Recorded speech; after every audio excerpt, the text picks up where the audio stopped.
Silakan duduk. Terima kasih Bella dan Reza. Shalom saudara. Shalom. Puji Tuhan, saya senang sekali bertemu kembali dengan Bapak Ibu Saudara. Dan kita harus sukacita, sebab ketika kita sukacita, antibodi kita kuat. Tidak ada virus yang dapat mengalahkan kita, ya, karena Tuhan ada bersama-sama dengan kita. Nah, ini minggu terakhir masih dalam topik doa yang efektif. Hari ini saya mau ajak kita renungkan bersama, kita mengapa mesti berdoa. Ya, karena saya sendiri pernah kejebak dalam sebuah situasi ya Tuhan kan sudah tahu sebelum kita minta dan doakan, lalu kenapa berdoa terus? Ya kan, sudah Tuhan tahu, ya kan, gak usah ada doa-doa khusus. Tapi saya ketika merenungkan, melewati berbagai situasi dan kondisi, saudara, saya paham doa bukan sekedar minta-minta. Ya, kita lihat dulu ayatnya, Matius 6 ayat yang ke-7 dan ke-8, ya, dalam topik mengapa mesti berdoa. Matius 6 ayat 7 dan 8, lagi pula dalam doamu itu janganlah kamu bertele-tele seperti kebiasaan orang yang tidak mengenal Allah. Mereka menyangka bahwa karena banyak kata-kata doanya akan dikabulkan. Ini Yesus mengajarkan kepada murid-muridnya. Yang tidak boleh itu doanya loso. Saudara tahu loso? Nah, bahasa Prancis itu, saudara. Ya kan? Bertele-tele. Bukan nggak boleh meratap, tetapi doanya diputar-putar seperti Tuhan kurang jelas. Maaf, saudara, Tuhan bukan nenek-nenek yang pikun. Tapi Tuhan itu peka, dia tahu isi hati kita.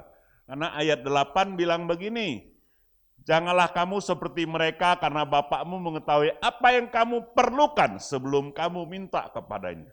Amin saudara. Nah kalau gitu ngapain minta lagi? Nah ada ayat yang bilang, Kolose 4 ayat kedua, ya, coba kita lihat. Bertekunlah dalam doa, ini agak kontras dengan yang tadi seolah-olah. Di sini disuruh bertekun dalam doa, ya, dan dalam pada itu berjaga-jagalah sambil apa? Mengucap syukur. Jadi bertekun dalam doa bukan mengemis-ngemis, tetapi berdoa dan percaya dengan ucapan syukur. Lalu satu ayat lagi, Bilangan 10 ayat 9 dan 10. Pagi hari ini kita mau lihat ya. Dan apabila kamu maju berperang di negerimu melawan musuh yang menyesakkan kamu, ya, kamu harus memberi tanda semboyan dengan nafiri supaya kamu diingat di hadapan Tuhan Allahmu dan diselamatkan daripada musuhmu.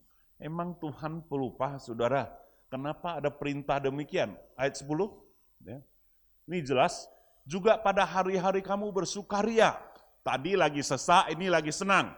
Pada perayaan-perayaanmu dan pada bulan-bulan barumu, haruslah kamu meniup nafiri itu pada waktu mempersembahkan korban-korban bakaranmu dan korban-korban keselamatanmu. Maksudnya supaya kamu apa? Diingat di hadapan Allah. Akulah Tuhan Allahmu. Saudara, ini perjanjian lama, tadi perjanjian baru, ini belum masuk ke zaman anugerah. Ya, tadi yang sudah masuk zaman anugerah, prinsipnya apa? Dalam susah dan senang, supaya kita mengingat Tuhan dan kita diingat Tuhan. Bukan maksudnya Tuhan bisa lupa sama kita, tapi prinsip yang pertama, kenapa kita mesti berdoa? Karena kita mesti intim dengan Tuhan, dekat dengan Tuhan. Orang yang banyak berdoa, orang yang banyak datang di hadapan Tuhan, berdiam diri, menyembah, saudara, dia dekat. Apa manfaatnya dekat dengan Tuhan? Oh, banyak. Dekat dengan Kapolda saja banyak kemudahan, saudara. Ya kan? Apalagi dekat dengan Tuhan. Haleluya. Saudara, kalau kita dekat sama penguasa, Tuhan itu kan penguasa langit dan bumi. Beda, saudara. Ya, saya bersyukur saya dekat dengan Pak Aceh, dekat dengan Pak Thailand. Saya kalau ke kantor mana di Serindo, tidak akan disuruh isi buku tamu, cek dari mana datang siapa. Orang-orang yang sudah lama sudah paham saya, kasih jumpa, ya. Kemarin saya ada perlu minta bantuan dengan Pak Aceh tidak di toko, ditungkal sama Pak Thailand. Saya ke tokonya disambut dengan baik. sampai ke mesin ATM-nya saya boleh pegang. Saudara, kenapa? Karena kita dekat, saling tahu. Jadi berdoa itu supaya kita dekat dengan Tuhan. Ada kerjaan, nggak ada kerjaan, susah dan senang, dengarkan baik, bangun kebiasaan berdoa. Mau pagi, mau malam, mau siang, maaf ya, mau makan, mau di toilet, terserah, setiap orang punya kebiasaan. Kita gak akan masalahkan kebiasaan anak kita waktu ngomong sama kita. Yang penting dia dekat. Anak saya, ya Samuel sama Gideon beda. Kalau Samuel dia cara dekatnya ngomong. Kalau Dion komunikasinya mesti duduk dan mikir.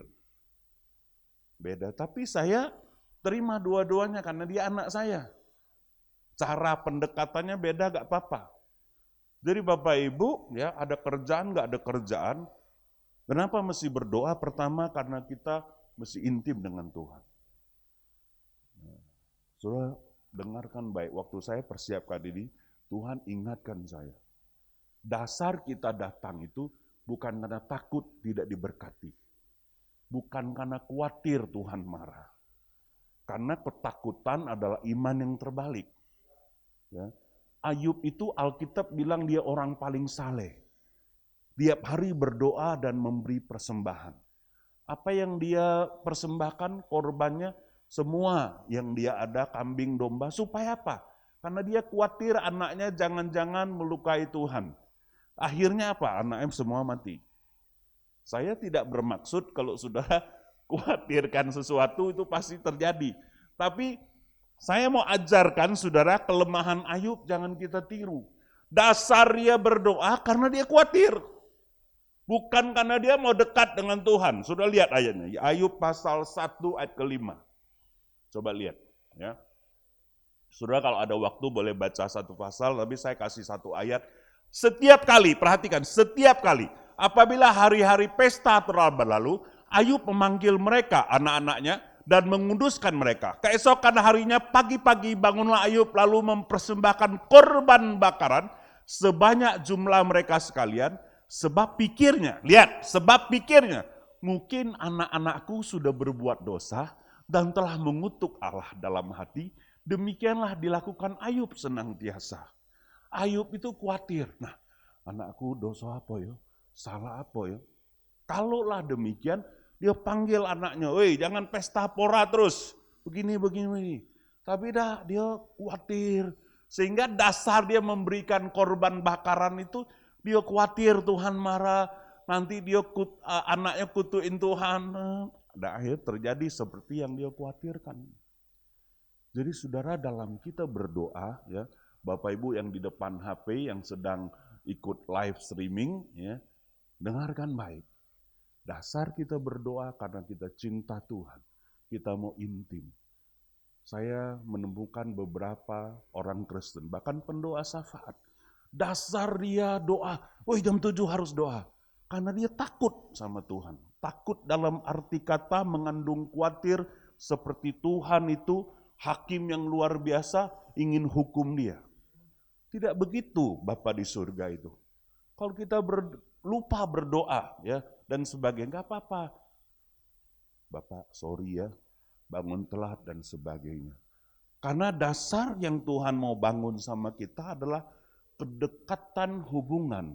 Karena pengorbanan Kristus, karena kasih karunia. Bukan Taurat, aturannya mesti begini dan begini. Jadi penting untuk kita berdoa, sekali lagi, bukan karena dasarnya kita takut Tuhan tidak berkati kita. Tapi karena kita mau mencari keintiman, kedekatan dengan Bapa di surga. Ketika kita dekat, kita paham isi hati Tuhan, akan lebih sedikit kita salah mengerti isi hati Tuhan. Kadang-kadang, saudara kalau nggak paham sama Pak Thailand, Pak Aceh, ya, Ibu Yanti, orang itu gini-gini. Saya bilang enggak, kalian enggak paham. Saya dekat. Orangnya sebenarnya begini. Kenapa kok tahu? Ya, karena sudah 20 tahun kami bersama-sama. Saya paham isi hati bapak-bapak penatua itu. Jadi saudara, anak-anak terlebih, selain sudah dekat dengan Bapak di surga, mesti sering-sering ngobrol sama papa dan mama. Sibuk, ya semua kita sibuk. Tapi memang kedekatan itu mesti dibangun. Gak ada cara lain. Ketika saudara makin dekat dengan Tuhan, saudara makin akan serupa Tuhan. Satu hari Gideon bilang sama saya, orang-orang bilang Samuel itu mirip papa. Sebenarnya aku rasa mirip papa, mirip positifnya, mirip negatifnya juga. Jadi kedekatan bukan soal wajah saja, ya, tapi cara berpikir, komunikasi. Kenapa? Karena sering bersama-sama, jadi bisa nular. Ketika saudara rajin dalam hadirat Tuhan, saudara dekat dengan Tuhan, otomatis saudara serupa Kristus. Otomatis saudara serupa Kristus. Ya, ini penting sekali. Hal yang kedua, saudara, kenapa kita mesti berdoa, saudara, untuk kita memperoleh arahan dan hikmat Tuhan. Wah, ini penting, saudara. Dalam masa-masa pandemik gini, kita butuh arahan dan hikmat. Ya, arahan itu adalah jalan-jalan yang Tuhan kehendaki. Apakah kita tanpa arahan Tuhan bisa berjalan? Bisa, Tuhan tetap akan selamatkan kita, tapi bisa muter dan jauh. Ya, tetapi kalau kita dengan arahan yang pas, itu cepat, singkat, dan praktis. Saudara, saya punya banyak pengalaman tentang hal ini dengan Tuhan. Bahkan saya pernah bilang sama Tuhan, Tuhan, saya mau taat menjadi hamba Tuhan full time. Tapi saya tidak mau susah-susah rintis gereja. Saya akan kerja sungguh-sungguh, tapi berikan kami kemurahan untuk mudah merintis, kemudian ada percepatan luar biasa. Dan itu Tuhan genapi, karena saya datang mohon arahan. Bagaimana caranya Tuhan? Beri saya arahan. Oke, dengan gaya kamu, karakter kamu urusin orangnya. Jangan urusin detailnya, begini-begini. Dan akhirnya ada kasih karunia. Ya, satu contoh lagi misalnya, Ibu Ketua Yayasan kita, Ibu Penatua Yuliana. Satu kali dia ketemu saya, waktu saya panggil rapat dengan Dewan Guru-Guru untuk persiapan kurikulum, dia bilang gini, Pak, kami sudah berdoa bergumul 3 bulan untuk susun kurikulum, karena kami kan nggak ngerti. Nah, bagaimana ini dan itunya, wah kami bergumul terus. Yul, Ibu Yul, saya bilang, ngomong dari kemarin, ini tidak usah digumulin. Jadi aku telepon Kak Beta ya di Bali, karena dia salah satu pengurus, Dewan Pengurus dari Yayasan Tunas Bangsa. Ya. Kemudian kita dikonekin, kopi bulat-bulat kurikulumnya gratis. Tidak usah bayar franchise 1M, ya, apalagi 2M. Dikasih dan diberikan dengan cuma-cuma. Nah, kenapa saudara? Karena Yuliana minta arahan sama Bapak Rohani. Lalu saudara, saya kasih semua akses yang saya tahu, karena ini semua pekerjaan Bapak.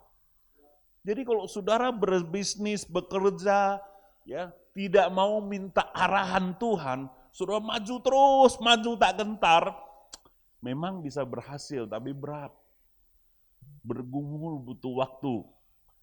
Jadi ikut Tuhan sebenarnya saudara ringan-ringan saja. Percaya saya, ada banyak persoalan dan masalah, tapi kalau cara pandang kita selaras dengan Tuhan, semua bisa kita lewati. Kemarin saudara, si Samuel, anak yang kecil, tanya maminya, "Ma, beli ember yang tahan dan murah itu di mana?" Tahan dan murah. Kau mau apa? Mau piara ikan tempalo. Saudara, ya. Apa namanya itu? Ikan adu-aduan yang lagi tren. Soal ember kan soal kecil. Bisa saja dia langsung beli, ya kan? Tapi dia pergi minta arahan mamanya karena dia berpikir urusan ember mamanya tahu. Langsung mamanya bilang, "Kau saja susu abung yang bangun gereja." Dia pernah tawarin mama ember bekas cat. itu tahan dan murah. Ya kan? Lalu langsung cari susu Abung, Pak Abung di situ, ya. Itu dia bilang, kau butuh berapa kok? Punya susu banyak, ambek be gratis. Nah itu asli tahan dan murah, saudara. Ya kan? Ember bekas cat, susu banyak, ya. Aku bayar be, nggak usah. Kalau orang lain harus bayar. Kau kenapa mesti bayar? Ambek be. Besok Senin jemput di rumah susu. Nah, itu cocok tuh. Ya, jadi sederhana sekali semua kita kalau anak-anak Tuhan, kita datang mohon arahan. Pak, susah dengarkan suara Tuhan, betul. Kalau gampang semua bisa lah. Saya, Pak Thailand, Pak Aceh saja terus mencari suara Tuhan. Ya, kita menanti-nantikan Tuhan. Jaminannya adalah Tuhan pasti ngomong. Jangan khawatir, Tuhan pasti ngomong, saudara. Yang jadi masalah waktu Tuhan ngomong, apakah kita punya kerendahan hati mau mentaati? Itu persoalannya. Lalu kedua, cek and recheck kepada rekan pemimpin, penatua rohani, teman-teman, pasangan kita, suami atau istri, cek. Itu arahan. Ya. Orang-orang benar itu mewakili Tuhan, itu merupakan suara Tuhan juga. Kadang-kadang Tuhan pakai bicara kepada saya lewat anak saya. Jadi saudara mesti punya komunitas rohani yang bisa memberikan saudara arahan. Lalu komunitas profesional, tidak harus orang Kristen, tapi memang ahli di bidangnya, itu juga bisa merupakan suara Tuhan. Ya. Mirip Mak Thailand mau ngecat gudang. Ya. Dia cari pendeta nggak semua ngerti. Carilah orang yang memang paham dan pernah bangun gudang. Nanti diberi arahan dan menurut saya itu juga suara Tuhan buat Pak Thailand dan Ibu. Jadi saudara, jadi orang Kristen mesti rendah hati. Bukan, oh pasti begini, doa pasti begini, enggak usah doa lagi lah. Kalau kena corona rumah sakit, belum tentu saudara. Ada arahan-arahan Tuhan yang khusus. Saya sudah pernah dengar orang yang sakit dan sakitnya parah sekali. Tidak masuk akal arahannya. Dia bilang, waktu saya berdoa, ini orang baru percaya. Muncul sosok baju putih di ranjang rumah sakit saya. Bilangnya begini, kamu besok makan pepaya. Percaya tidak percaya beli pepaya, terus makan 2-3 suap besoknya. Habis itu buang air besar, habis itu 3 hari gak jadi meninggal, sembuh. Dan hidup bertahun-tahun lagi dan bersaksi di sini. Lucu saudara. Jadi sebuah arahan dari yang ilahi itu mujarab sekali. Itu sebabnya kita mesti berdoa. Minta hikmat dan arahan. Kalau Bapak di surga yang arahkan, dia akan bertanggung jawab. Haleluya saudara. Yang ketiga saudara, kenapa mesti berdoa? Kita bisa memperoleh berkat khusus. Berkat Tuhan buat semua. Orang jahat pun dapat hujan, dapat matahari. Tapi orang-orang yang rajin berdoa ada berkat khususnya. Ada berkat tambahan. Kenapa saudara? Karena Matius 7 ayat 7 sampai 11 ya, di situ bilang begini, mintalah maka akan diberi, ketoklah maka pintu akan dibukakan. Matius 7 ayat 7 sampai 11, firman Tuhan mengajarkan kita supaya kita rajin meminta dan janji Tuhan ya bisa digenapi dalam hidup kita. Nah, saya kasih contoh, saudara. Saya lagi berdoa bulan lalu, akhir tahun ini apa yang mesti saya putuskan? Persoalannya begini, saudara. Sudah 10 bulan saya tidak berangkat, semua rapat yang di luar kota dengan cabang-cabang kita, urusan yang lain dengan Zoom. Tapi saya merasa kuat di hati saya, ada yang saya mesti bereskan, mesti ketemu beberapa orang. Tapi persoalannya pikiran saya takut sama corona. Ya, saudara, ya. Jadi hati punya iman, pikiran takut. Di dalam kegalauan, saudara, saya datang minta hikmat dan arahan Tuhan. Sudah, minta hikmat dan arahan Tuhan. Kemudian berikutnya saya ngomong ke penatua. Ya, terus Pak Kas, Pak Heri, Pak Aceh dan teman-teman semua meneguhkan untuk saya berangkat. Lalu saya ngomong sama Pak Acang, ya, Kak Acang tuh juga salah satu pembina saya, dia bilang gini, Hyong, mesti berangkat, tidak semua bisa diselesaikan dengan Zoom, kamu mesti cek hatinya, mesti ketemu, mesti begini. Oh iya, tapi aku takut sama corona Kak.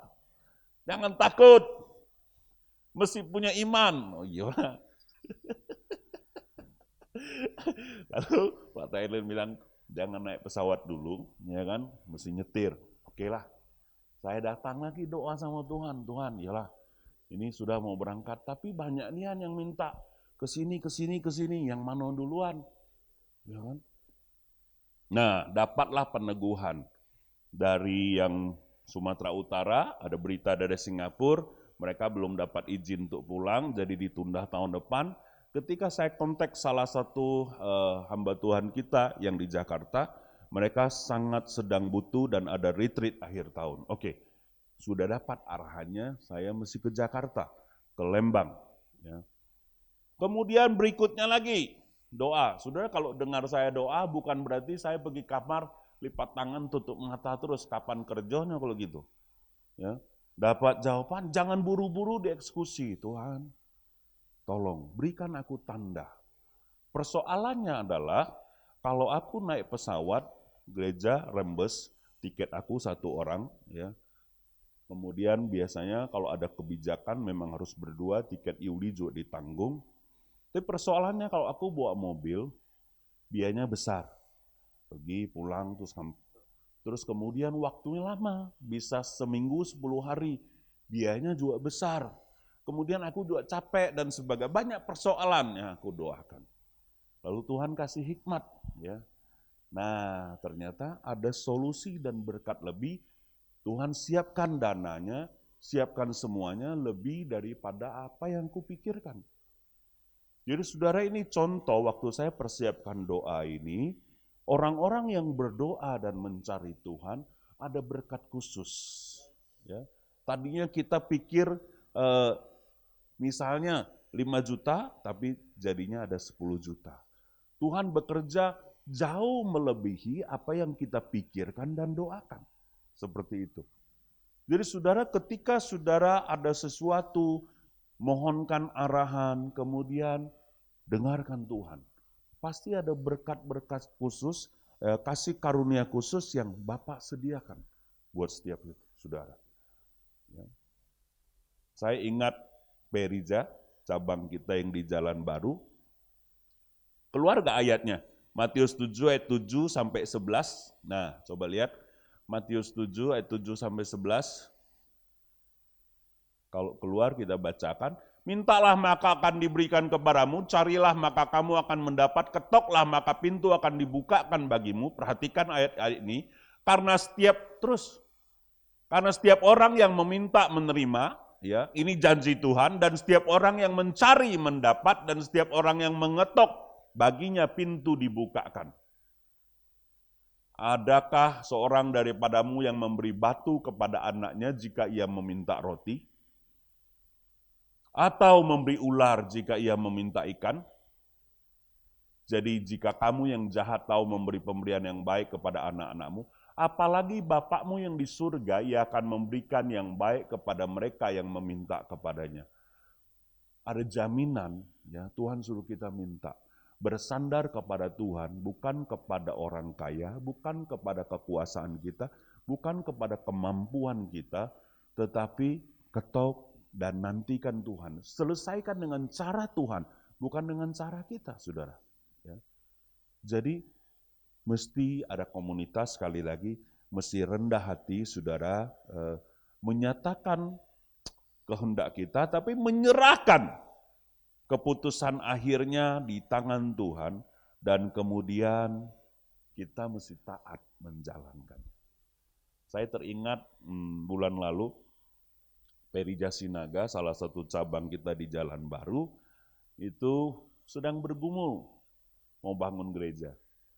Dia berdoa bersama dengan jemaat, lalu saya khotbah di situ. Terus akhirnya dia tanya saya, Pak, ini nih mau di keramik, atau di semen saja. Ya. Emang kenapa? Ini buat apa? Nantinya buat sekolah minggu. Kalau sekolah minggu mesti di keramik, saya bilang.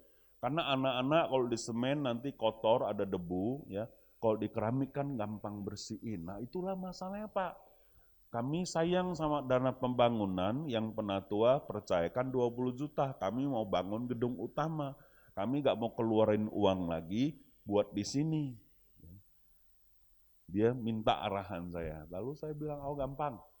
Ya, kalian mau nggak keramik bekas? Yang warna-warni nggak apa-apa, tapi kemudian bisa dipakai. Oh maulah Pak, asal gratis atau murah. Saya telepon, ya. Kau berapa meter segini? Ada keramik aku karam kontainernya, kartonnya udah ada tapi isinya masih bagus. Aku kasih berak 1 seri. Nah, cocoknya keramik itu untuk apalah kartonnya, yang penting isinya, ya kan saudara? 1 seri, tidak warna-warni dan gratis. Ya kan saudara? Lalu langsung saya kasih tahu, yang 20 juta mau bangun tuh, cukup duitnya? Enggak Pak, 100. Tapi kami mulai dengan iman. Kami punya iman, nggak mau minta-minta. Oke lah, mulailah. Ya, tapi koordinasi dan info kepada para penatua. Dimintalah para penatua datang, doa, makan bersama, dan peletakan batu pertama. Pulang, saudara, saya tergerak kasih sekian juta. Pak Thailand tergerak kasih sekian. Pak Simon bilang atapnya aku semua. Ini kasih, Pak Aceh kasih semuanya. Belum mulai itu, hampir sudah separuh duit yang dibutuhkan selesai. Jadi ketika anak rendah hati, saudara, kemudian doa sama Tuhan, minta arahan, nanti ada berkat khususnya. Waktu mereka bersyukur untuk semua jalan Tuhan yang Tuhan bukakan, Tuhan bilang, bukan karena kamu pintar dan hebat, karena berbulan-bulan tiap hari Kamis kamu doa puasa seharian. Kesetiaanmu itulah membuat Tuhan bukakan pintu. Lewat Pak Hyong, lewat Pak Aceh, lewat Pak Thailand, lewat Penatua semuanya. Bukan karena mereka juga orang baik, tapi karena Tuhanlah yang mengarahkan. Kalau bukan Tuhan yang mengarahkan, wah jangankan 1 juta saudara, 100.000 susah zaman sekarang. Zaman ini tidak lebih baik dan akan makin berat. Tapi dengarkan baik, bagi orang-orang yang ada kemurahan Tuhan, ada kasih karunia, Tuhan buka jalan. Yang penting adalah kita mesti berdoa secara konsisten, bukan karena takut sekali lagi, karena kita memang mau dekat dan mengenal Tuhan. Hal yang kedua adalah saudara mesti punya sikap hati yang rendah hati untuk minta arahan dan hikmat Tuhan. Yang ketiga, motivasi kita berdoa adalah kita tahu ada penyediaan yang lebih, ada berkat khusus. Karena dalam kehidupan yang tidak normal ini, kita ketinggalan kalau hanya dengan cara-cara normal. Mesti ada cara supernatural. Kondisi pandemik, properti susah, tidak mungkin jual rumah. Aku percaya buat anak Tuhan pasti rumahnya bisa kejual kalau dia berharap kepada Tuhan dan dia memang mau jual. Kondisi pandemik, susah beli rumah. Kalau orang-orang berharap kepada Tuhan pasti dapat rumah. Sesuai dengan kasih karunia dan anugerah. Ada sesuatu yang terbalik yang Allah siapkan buat orang-orang yang rajin menanti-nantikan Tuhan. Tapi kemudian juga bekerja, saudara bertekun. Ya. Jemaat di Jalan Baru itu semua ibu-ibu. Ya. Tiap minggu gotong royong, angkat pasir, aduk semen, luar biasa. Itu menggerakkan hati Tuhan dan menggerakkan hati daripada teman-teman penatua. Jadi Bapak Ibu, apapun yang Bapak Ibu kerjakan, bisnis, pelayanan, usaha, tetaplah berdoa, harus berdoa, karena berdoa membuat kita dekat dan memahami isi hati Allah. Haleluya. Mantap. Yuk kita bersyukur. Tuhan terima kasih. Hamba diberkati sekali oleh hikmat Tuhan, oleh firman Tuhan. Tolong hambamu, tolong setiap kami, supaya kami bertekun berdoa, rajin berdoa, berdoa dengan bersyukur. Sehingga Tuhan mengingat-ingat kami. Baik dalam keadaan kami bersuka cita, baik dalam keadaan kami terdesak, kami mau datang minta arahan, minta hikmat Tuhan. Dan kami percaya ada berkat dan penyediaan Allah secara khusus buat kami orang-orang yang berharap kepada Tuhan, percaya kepada Tuhan, melakukan jalan Tuhan dan visi Tuhan. Hamba mau berdoa buat setiap orang yang dengar firman Tuhan hari ini, siapapun dia Tuhan. Baik yang hadir di sini maupun yang di depan kamera. Tuhan, Engkau dengar. Tuhan, Engkau beri arahan. Saya mau saudara rendah hati datang kepada Tuhan. Minta arahan, apa yang saudara sedang alami. Saudara butuh jawaban doa. Saudara butuh nasihat Tuhan. Datang. Beritahu sekarang, beritahu. Datang jangan bawa konsep saudara. Datang dengan berserah. Datang dengan percaya. Nantikan Tuhan. Sekali lagi, jangan khawatir. Jangan khawatir. Bapa pasti akan memberikan buat setiap anak yang meminta. Haleluya. Bicaralah Tuhan, kami butuh Engkau, dimanapun kami berada mendengarkan firman hari ini. Bicara Tuhan, bicara kepada setiap kami, arahkan kami, untuk kami mengerjakan kehendak-Mu, di dalam hidup kami, dalam bisnis pelayanan kami, dalam keluarga kami. Tuhan tolong, kami tidak akan putus asa karena kami percaya kuasa doa. Kami akan rendah hati mendengarkan arahan dari Tuhan. Lewat firman-Mu, lewat hamba-hamba-Mu. Kami bersyukur Tuhan, kami percaya pasti ada solusi dalam Tuhan. Dalam nama Yesus, kami meminta dan kami berdoa. Haleluya, kita yang percaya sama-sama katakan, amin, amin. Puji Tuhan, Tuhan berkati.